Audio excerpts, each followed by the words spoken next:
समक्ष नहीं है, ये प्रश्न देश के समक्ष है। अगर बिहार आगे नहीं बढ़ता, भारत कैसे आगे बढ़ जाएगा? आप बताइए।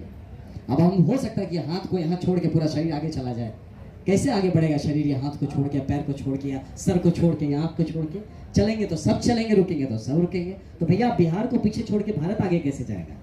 तो सोचिए। तो ये प्रश्न सिर्फ बिहार का नहीं है, प्रश्न पूरे भारतवर्ष का है, और जिसको पूरा करने के लिए आप सब निकले हैं। तो इसलिए आप सबको कांग्रेचुलेशंस कि आप सिर्फ बिहार हित नहीं, राष्ट्र हित में आप यहाँ बैठे हैं, राष्ट्र हित में काम करने चले हैं, और एक बेहतर बिहार, बेहतर भारत बनाने का जो संकल्प है, इसके आप सिपाही बने हैं, राइट? तो और कुछ हो ना हो, यहाँ से मुझे पूरा यकीन है कि अगर जो यहाँ 3 दिन का आपका जो प्रॉपर कोर्स है, 3 दिन का जो पूरा पाठ्यक्रम है, अगर इसको आप आत्मसात कर सकते हैं, अपने अंदर ले सकते हैं, और कुछ हो ना हो, जैसे आए थे उससे बेहतर इंसान बन के जरूर वापस लौटेंगे, ये मुझे पूरा यकीन है ना? बिहार को अगर अच्छा बनाना है तो अच्छे लोग ही बना सकते हैं ना। मीठा बनाने के लिए तो चीनी ही डालना पड़ेगा, नमक डाल के मीठा कैसे होगा? तो अगर बिहार को अच्छा बनाना है तो वो अच्छे लोग ही बना सकते हैं। बिहार को अगर सही करना है तो सही लोग ही बना सकते हैं, और आप उन सही लोगों में से कहीं ना कहीं खुद को आप स्थापित करने के लिए आगे बढ़े हैं, है ना? तो इसके लिए आपको कांग्रेचुलेट करना था कि आप जो निकल के आज यहाँ पे हैं, इस सत्याग्रह आश्रम में हैं, जिस मुहिम के साथ, जिस जज्बे, जिस आंदोलन के साथ आप जुड़े हैं, वो आंदोलन याद रखिएगा सिर्फ बिहार के लिए नहीं है, ये पूरे भारतवर्ष के लिए है। आप बहुत बड़े मुहिम के साथ जुड़े हैं। ये मत सोचिएगा सिर्फ क्या प्रशांत किशोर जी के साथ जुड़े हैं, या सिर्फ आप जनसुराज के साथ जुड़े हैं। आप बिहार के भविष्य के साथ जुड़े हैं, आप बिहार के उस 13.5 करोड़ लोगों के सपनों के साथ जुड़े हैं। वो पूरी 140 करोड़ जनता जो भारतवर्ष की है, उसको वो पीछे ना रह जाए, इस बात के लिए आप जुड़े हैं। तो इसलिए आपका ये जुड़ना बहुत बड़ी चीज है। इसको ऐसा नहीं सोचना सिर्फ कि अब एनसीटी घाट के एक आश्रम में जाके 3 दिन कुछ कोर्स करके आए हैं और सीख के आए, राइट? You understand? तो आप अपनी गंभीरता समझिए अपनी बात की। और जाने से पहले, और आपका सेशन चलता रहे, इसके पहले आपको एक बात बोल के जाऊंगा। याद रखिए इस बात को कि आपका जो इज्जत है, आपका जो सम्मान है, वही सम्मान जो है वो बड़े रूप में जब दिखता है तो बिहार का सम्मान दिखता है। तो अगर आप किसी भी पल, किसी भी क्षण अपने सम्मान को कॉम्प्रोमाइज होने दे रहे हैं, अपनी इज्जत को कॉम्प्रोमाइज होने दे रहे हैं, आप बिहारी अस्मिता को आप कॉम्प्रोमाइज होने दे रहे हैं, आप बिहार की इज्जत को कॉम्प्रोमाइज। इस बात को सदैव याद रखिएगा कि आपकी इज्जत में, भाई की इज्जत में, मेरी इज्जत में, प्रशांत जी की इज्जत में कोई ऊपर नीचे नहीं है। हम सब बिहारी हैं, और हम सब बिहार की उस इज्जत के साथ जुड़े हैं, और हम सब की इज्जत को मिला के ही बिहार का इज्जत है। तो अपनी बिहार की इज्जत को कम नहीं होने देना। इसीलिए जब हम कहते हैं जय बिहार और आप कहते हैं जय जय बिहार, तो इसका मतलब वो तोता वाला नहीं है कि तोता को बोलो जय बिहार, वो बोलेगा जय जय बिहार। ऐसा नहीं है, तोता वाला जय जय बिहार नहीं है। जितनी बार आप जय जय बिहार कहते हैं, उतनी बार आप संकल्प लेते हैं बिहार के जय कराने का। बिहार का जय हो, बिहार को जय कराए, हम सब जो बिहारी है उसकी जय हो, इस बात का संकल्प है जय जय Bihar. It's not just a slogan, है ना? ये जस्ट एक स्लोगन नहीं है, ये राजनीतिक एक उस तरह का आवाज या वैसा उद्घोष नहीं है कि जय बिहार तो जय जय बिहार, ताकत देने की बात है। मैं जितनी बार बोलता हूँ जय जय बिहार या जय बिहार, उतनी बार मैं प्रण लेता हूँ, उतनी बार मैं कसम खाता हूँ कि सिर्फ बोला नहीं है जय बिहार, बिहार की जय करके ही मानूंगा। जब तक बिहार का जय नहीं होगा हम नहीं रुकेंगे। इस प्रण को लेकर चलिए, तो इस बात को आप याद रखिएगा। और जब यहाँ से कदम आगे बढ़े, जब हम लोग जब अकेडमी में थे, नेशनल पुलिस अकेडमी में, तो हमारा जब होता है ना राष्ट्रीय परेड होता है, जब परेड से खत्म होता है जो कहते हैं पीओपी कहते हैं, पासिंग आउट परेड।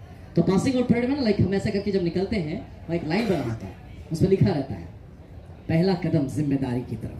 तो जब हम ऐसा करके ऐसे जाते हैं, दैट्स द फर्स्ट स्टेप। देखो मैं रोंगटे खड़े हो जा रहा, मैं बोल रहा हूँ, ये चीज आप करने जा रहे हैं। जब पहला कदम आप इस आश्रम से बाहर रखेंगे, वो आपका पीओपी टाइप होगा, पासिंग आउट परेड। आप पहला कदम लेके जा रहे हैं, एक जिम्मेदारियों का बोझ अपने ऊपर लेके जा रहे हैं। यहाँ आप बनने नहीं आए हैं, बहुत छोटी चीज है खुद बनना। यार मैं तो आईपीएस बन गया था, अगर छोड़ के आया हूँ तो आप समझ सक रहे हैं, बहुत छोटी बात है आईपीएस बनना। मैं बताता हूँ, हाँ बन गए, अपने लिए मेरा करियर तो सेट हो गया था, हमको क्या चिंता था, डीआईजी बनता मेरा बैच, एकदम बढ़िया से बिंदास जीवन जी रहा था। अगर मैं छोड़ के आया हूँ तो आप सोचिए, और एक बात बताऊँ, मतलब मैं नौकरी नहीं छोड़ के आया, मैं अपना सपना छोड़ के आया। तो अगर अपना सपना छोड़ के आया हो यहाँ पे, अगर आप में से किसी को बोले चलो आईपीएस बनाते, कौन है जो नहीं जाएगा? एवरीबडी विल गो यार, ये सपना है, हर बंदे का सपना है। तो जब हम वो छोड़ के आए हैं, आप भी कई सपनों को छोड़ के इस आश्रम में आए थे, तो याद रखिए आप एक बहुत बड़े सपने के साथ खुद को जोड़ चुके हैं। वो बिहार के बड़े होने का सपना है, वो बिहार के भविष्य का सपना है। मैं तो एक ही आईपीएस था, अगर व्यवस्था बदल दिया तो अपने जैसे 100 आईपीएस बनवा सकता हूं, है कि नहीं? तो इस बड़े सपने के साथ उस छोटे सपने को छोड़िए। तो यही भाव के साथ आप निकलिए। जब आप निकल रहे हैं, आप कार्यकर्ता नहीं हैं, आप लीडर हैं। उस बात को याद रखिएगा, आप लीडर हो, लीडर हमेशा लीडर होता है। इस बात को लेके निकलना है कि नहीं मैं सब लोग, मैं जन स्वराज का सिपाही हूं। अबे तुम सिपाही बनने आए थे, आप सिपाही नहीं बनने आए थे, आप सिपासलार बनने आए थे। आप यहाँ के लीडर बनने आए हैं, आप बिहार के लीडर बनने आए हैं। वो जब मानसिकता से आप काम करेंगे, सब लोगों के कार्यकर्ता होते हैं, हमारे लीडर्स होते हैं, जन स्वराज के लीडर्स होते हैं। तो वो जब लीडर वाली मानसिकता लेके जाते हैं, उसमें क्या होता है? जिम्मेदारी होती है। और लीडर जो होता है वो कुछ पाने के लिए नहीं आता है, वो कुछ लेने नहीं आया था। हम ही को देख लो, हम क्या वो तो छोड़ के आए, हम लेने थोड़ी आए यार। इससे तो बड़ा बड़ा चीज था मेरे पास, छोड़ के आए। तो ये बात समझिए, ये देने की भाव जो रखता है वही लीडर बनने का प्रयास कर सकता है। तो आप सब में वो भाव होना चाहिए कि हम देते क्या है।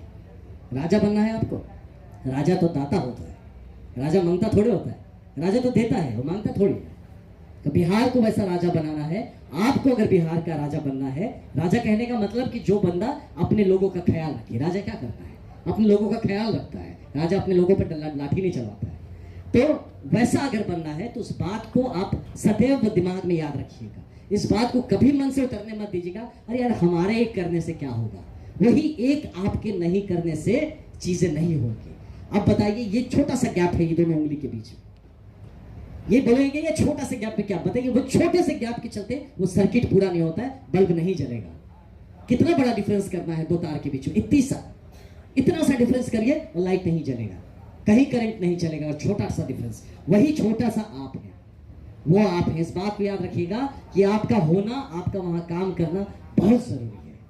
इस बात को याद करके हर काम करिएगा। और हर काम जब करिएगा बस एक क्वेश्चन पूछिएगा, how is it helping Bihar? मैं जो कर रहा हूं इससे हमारे बिहार का कैसे भला होगा, या बिहार के लोगों का कैसे भला हो रहा है। मेरा क्या भला हो रहा है वो नहीं सोचना है, बहुत छोटी चीज है। जब आप बढ़ेंगे आपका तो अपने आप भला उसमें हो जाएगा, पता भी नहीं चलेगा, आप राजा बन जाएंगे। तो इस बात को क्वेश्चन करते करते करना है कि मैं जो कर रहा हूं ये क्या ठीक है, इससे कुछ अच्छा हो रहा है कि नहीं, कुछ बेहतर हो रहा है कि नहीं। मैं इस जब आश्रम में आया था, एक मैं यहाँ पे ये फटा हुआ देखा था, तो जब जा रहा हूं तब भी अगर फटा है तो लानत है मेरे पे। जाते वक्त कुछ नहीं तो हम ही टेप खोज कहीं से चिपका के जाएंगे, लेकिन कुछ तो बेहतर छोड़ के जाएंगे। जो मिला था वैसा ही नहीं छोड़ेंगे। यही संकल्प के साथ आगे बढ़िए, यही संकल्प के साथ नेतृत्व लेके वापस जमीन पर उतरिए। बिलीव मी, आप जैसे लोग सच्चे मन से अगर बिहार के लिए लग जाए तो वो दिन दूर नहीं जब बिहार वापस से पूरे भारत ही नहीं पूरे विश्व का नेतृत्व करते हुए नजर आएगा। तो आप सबका बहुत बहुत धन्यवाद, थैंक यू सो मच। अपनी गरिमा, अपनी इज्जत को पहचानिएगा और उसको बरकरार रखिएगा, ठीक है? तो एक बार जोर से मेरे साथ जय बिहार कहेंगे, इतना जोर से कि फट जाना चाहिए, ठीक है? मैं कहूँ जय बिहार, एक ही बार बोलेंगे और आपको जय जय बिहार, और एक ही बार में इतना जोर बोलना है कि फिर उसके बाद गला फंस जाना चाहिए, आवाज ही ना निकले मुझसे, ठीक है? राइट? जय बिहार, लवली। और दो बार बोल सकते हैं क्या? जय बिहार। दम नहीं है, ऐसे नहीं, और जो जय Bihar. Thank you so much. एकदम गूंज पहुंचनी चाहिए एकदम दूर तक। Thank you so much, God bless you. सेहत का ख्याल रखिएगा अपने, बहुत जरूरी है तंदुरुस्त रहना, नशा पाती नहीं करना कुछ भी, ठीक है? कुछ भी ऐसा कुछ नहीं करना जिससे आपके शरीर पे मन को कमजोरी मिले, राइट? मजबूत रहना, स्वस्थ रहना, मस्त रहना और अपने आप को बहुत व्यस्त रखना। Thank you so much, God bless you.